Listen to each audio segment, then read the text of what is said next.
하나님의 축복이 가득한 아침입니다. 오늘도 우리 주님께서 여러분과 저의 마음속에 성령 하나님의 은혜로 풍성하게 임해 주시기를 바랍니다. 오늘 저희가 함께 나눌 화요일 소지의 말씀의 제목은 말씀으로 보호받음입니다. 함께 기도하시고 오늘 교과의 말씀을 나누도록 하겠습니다. 기도하겠습니다. 우리를 사랑하시는 거룩하신 하나님 아버지, 오늘 아침에도 저에게 생명을 주시고 허락하신 생명으로 우리 주님 마음 가운데 담고 또 말씀으로 우리를 채워서 또 오늘 살아갈 힘을 얻게 하시니 감사합니다. 성령으로 지도하시고 오늘 말씀을 통해 주님께서 가르치시고자 하시는 것을 깨달을 수 있도록 도와주시기를 우리를 사랑하시는 예수님의 이름으로 기도드리옵나이다. 전쟁 중에 있었던 이야기입니다. 한 소대가 이제 전쟁에 참전을 하면서 여러 시간이 또 지나고 본인들이 가지고 있던 무기들을 소진하고 이제는 어떤 무기를 가질까 하는 것에 대한 선택권이 없는 때가 되었습니다.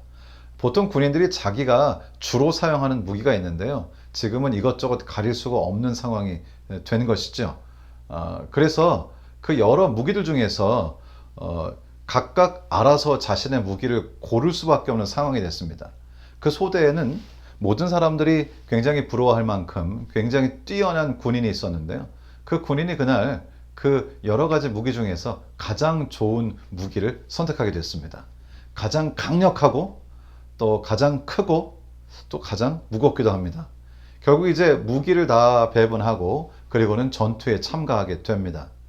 그런데 참으로 안타까운 소식은 그 여러 군인들 중에서 가장 유능했고 가장 강력한 무기를 가졌던 바로 그 군인이 가장 먼저 전사한 것입니다. 왜 그랬을까요? 무기를 잘못 고른 것입니다.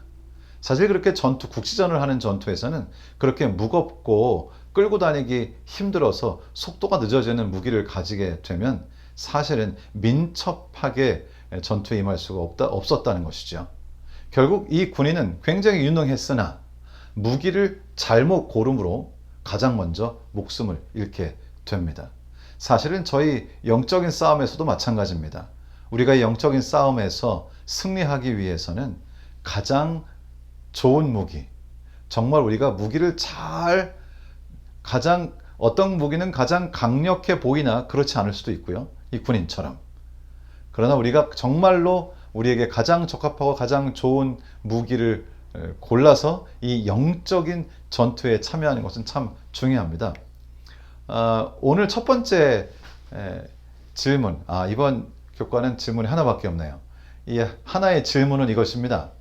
요한복음 17장 15절부터 17절과 사도행전 20장 32절을 비교해보라.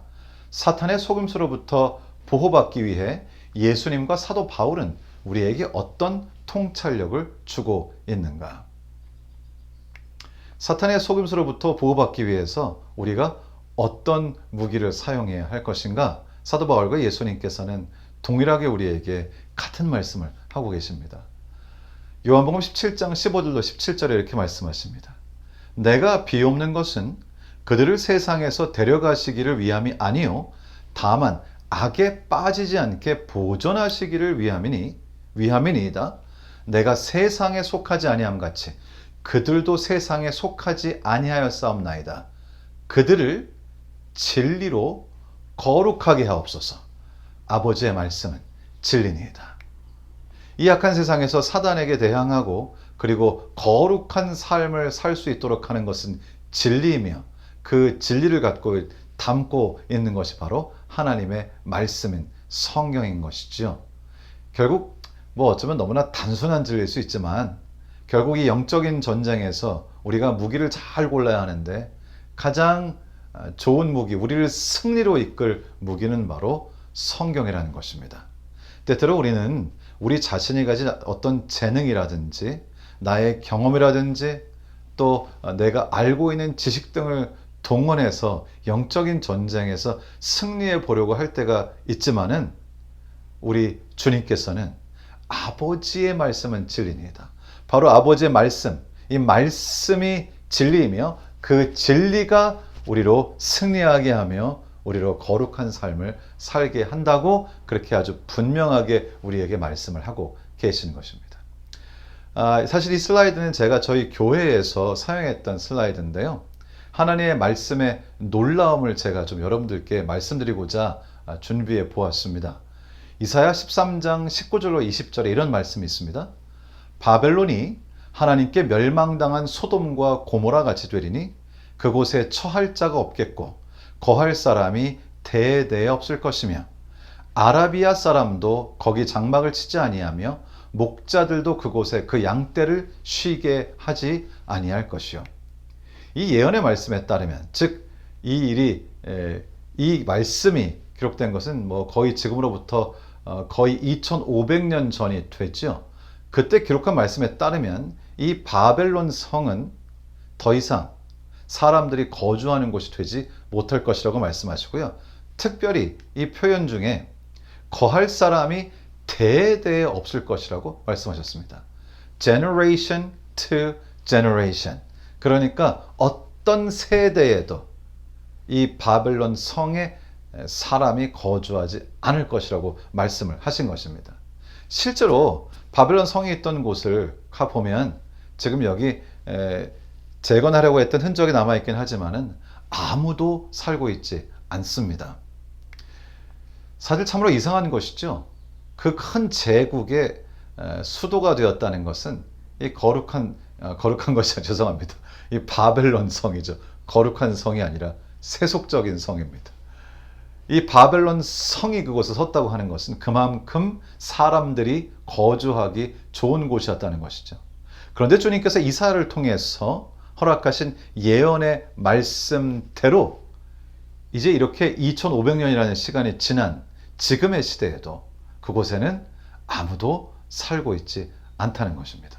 그런데 역사적으로 이러한 하나님의 말씀에 대적했던 사람이 있습니다. 여러분이 걸프전 하면 아마 기억이 나실지 모르겠습니다. 걸프전으로 유명했던 사담 후세인. 사담 후세인은 이 바벨론 성을 재건하고 그곳에 느부갓네살 왕의 이름과 자신의 이름을 걸어 기념하겠다고 호언장담하고는 프로젝트를 시작합니다. 하나님의 말씀, 진리인 성경의 말씀, 예언의 말씀에 정면으로 대항하는 것이죠. 여러분, 사담 후세인은 어떻게 되었을까요? 사담 후세인은 1979년 이 바벨론 회복 프로젝트를 시작합니다. 그러나 결국 그는 2006년 12월 30일 사형을 당하고 말고 자신이 가졌던 이 프로젝트, 이 꿈은 실현되지 못했습니다. 사실 저는 이 이야기를 읽으면서 조금은 굉장히 좀 겁나기도 했습니다. 하나님의 말씀이 이렇게 강력한 것이구나. 우리가 사단의 이 전략에, 사단의 공격에 맞서서 대항할 수 있는 것은 오직 하나님의 말씀으로 밖에는 안 된다는 것이죠. 예수 그리스도께서도 사단으로부터 시험을 받으실 때에 말씀으로 승리하셨습니다. 이 하나님의 말씀은 살았고 운동력이 있습니다. 이 하나님의 말씀은 하나님, 우리의 창조자, 온 우주의 창조자 되시는 하나님께서 하신 말씀을 담고 있는 책이므로 그 말씀의 이 강력함은 무엇으로도 표현하기가 어렵다는 것이죠. 그 하나님의 말씀에 대적했던 사담 후세인은 결국 사형을 당하는 처참한 말로를 맞게 되었다는 것입니다. 우리는 어떻게 사단을 대적할 수 있을까? 어떻게 사단으로부터 보호받을 수 있을까? 오직 하나님의 말씀만이 우리를 보호하게 될 것입니다.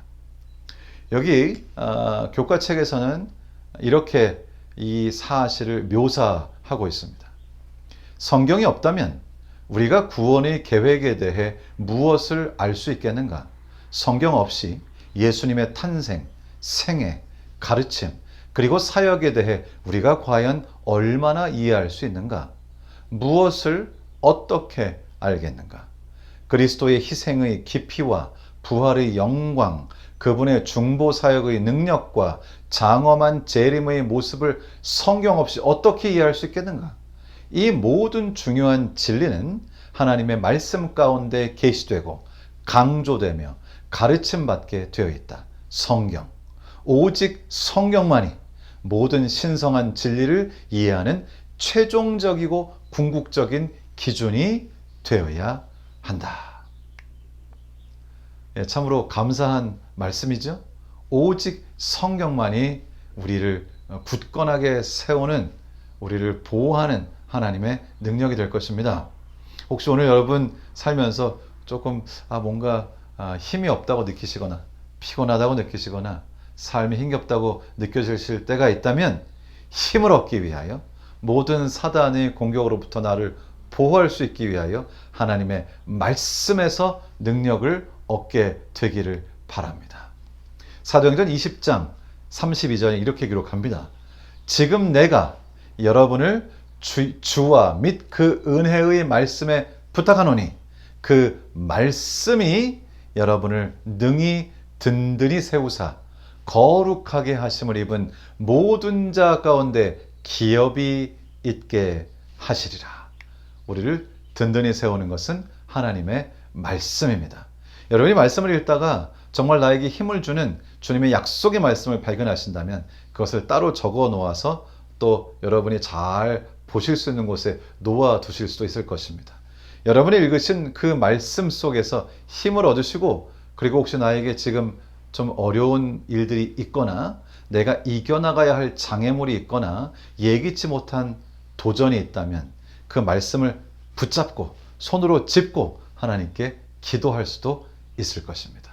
하나님의 말씀이 모든 것을 바꾸는 것이죠. 어떤 사람이 공원에 가서 이렇게 벤치에 앉아 있는데요. 그 의자 밑에 지금 사진에 나오는 것처럼 이렇게 버려진 책이 하나 있는 것을 발견합니다. 그리고는 심심하던 차에 호기심이 발동해서 그 밑에 있는 책을 이렇게 꺼내서 탈탈 털어가지고는 이게 무슨 책인가 하고 이렇게 봅니다. 그런데 용어도 굉장히 생소하고 좀 이상한 책 같아요. 그 사람은 그 책을 집으로 가지고 옵니다. 그리고는 그 책을 읽기 시작합니다. 그런데 참으로 놀라운 일이 생겼습니다. 그 말씀을 읽으면서 그는 그곳에서 예수 그리스도를 발견하게 되고, 그분의 말씀 속에서 용기와 힘을 얻게 되고, 그리고 그분의 말씀을 통해서 구원을 경험하게 된 것이죠. 이분은 자기 발로 교회를 찾아갑니다. 그리고 이 다 떨어진 성경책을 가지고 교회에 찾아가서 내가 이 교회를 다니고 싶다고 합니다.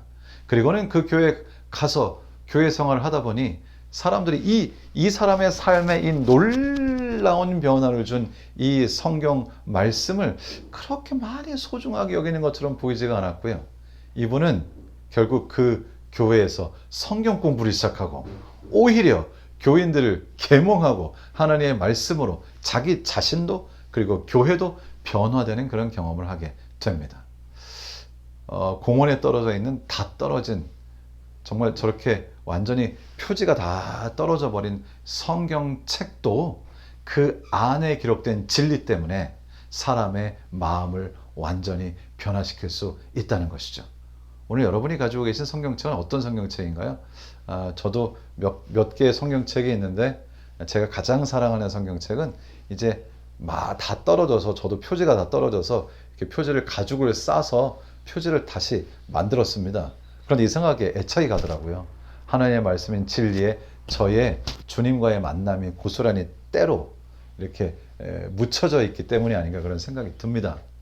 어쨌든 하나님의 말씀은 늘 저에게 놀라운 힘을 줍니다.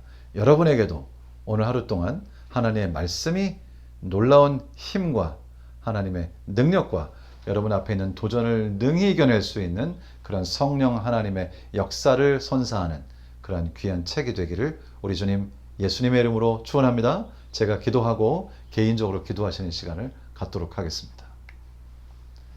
우리를 사랑하시는 거룩하신 하나님 아버지, 오늘 다시 한번 하나님의 말씀이 사단으로부터 우리를 보호한다고 하는 사실을 깨닫게 하시니 감사합니다. 오직 말씀이 우리의 마음을 변화시킴을 다시 한번 확신하고 기억하여 무슨 일이 있든지 나 자신의 지혜가 아니라 하나님의 말씀의 진리로 그 일을 해결해가는 그런 지혜를 저희에게 허락하여 주시옵소서. 저희가 드리는 기도를 들으시고 응답하시고 하나님께서 영광 받으시기를 우리 주님 예수님의 이름으로 기도 드리옵나이다. 아멘.